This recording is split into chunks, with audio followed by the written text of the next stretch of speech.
I'm Brittany, and I'm going to take you through some core exercises today. We're going to start in a plank position. So what I want you to do is go ahead and drop your elbows down with your palms facing up. Make sure that your shoulder and elbow are in line when you go into this plank. You're going to kick your feet out, similar to a push-up position. Try to keep a nice pinch between your shoulder blades, the glutes are tight, and the belly button's pushing up into your spine. This is going to work your shoulders, your abs, your legs are tight, your glutes are tight. So this is a full body exercise, primarily working your core.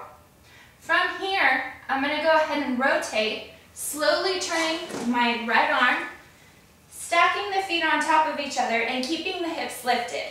When I'm keeping my hips lifted, I'm working my obliques. So by doing this, I'm supporting my body weight from my shoulder here and my obliques. Trying to draw a straight line from this shoulder to the ankle. Good.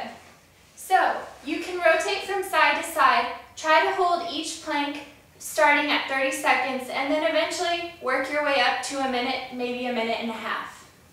All right, let's lay down on our back now.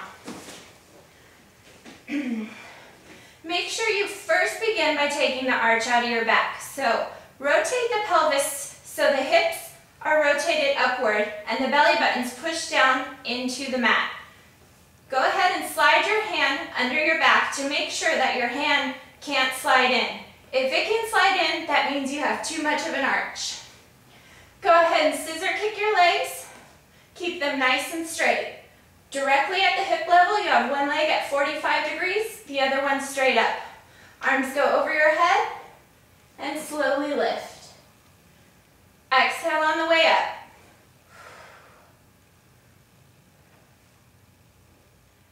Try to keep the head neutral so that you're lifting from the chest up towards the ceiling.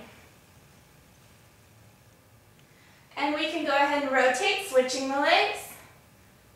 Try to do 10 to 20 with the legs in both positions. Exhaling on the way up, lifting the chest. Good. Our last movement we're going to do today is called a double crunch. So what I want you to do is go ahead and lay back. Again, take the arch out of your back, push your belly button down into the mat from the beginning. Go ahead and lift both legs off the mat and cross them at the hip level.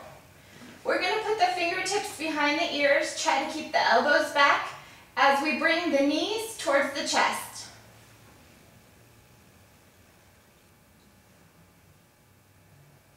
Exhale on the way up. Really think about pulling with the abs, pushing the belly button down into the mat as you're rounding the spine together.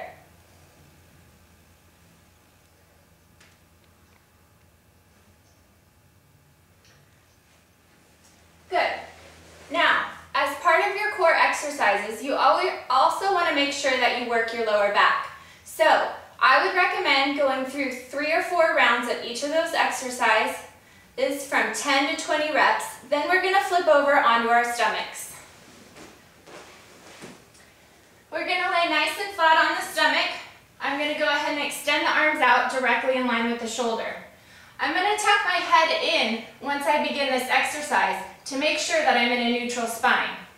From there, I'm going to lift the arms and the legs, working the lower back, the glutes, and the obliques. Here we go. Head's tucked in, lift up. Try to come up right before your hands hit the mat.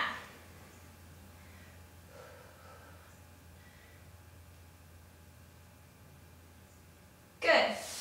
Now, as another part of working our lower back, we can also do an opposite arm, opposite leg lift. So this way we're going to work diagonal along the back. Here we go. Chin tucked in, arms extended out. I'm going to lift my right arm with my left leg. Nice and slow. I'm going to do about 20 reps, again, thinking about pulling from my lower back and my glutes. And then I'm going to switch to the other side. Left arm, right leg, keep the chin tucked in. Good. All right, now You can alternate from working the back to the front if you need to. But go ahead and again, go through those back exercises 3 or 4 times, 15 to 20 reps. Have a good workout.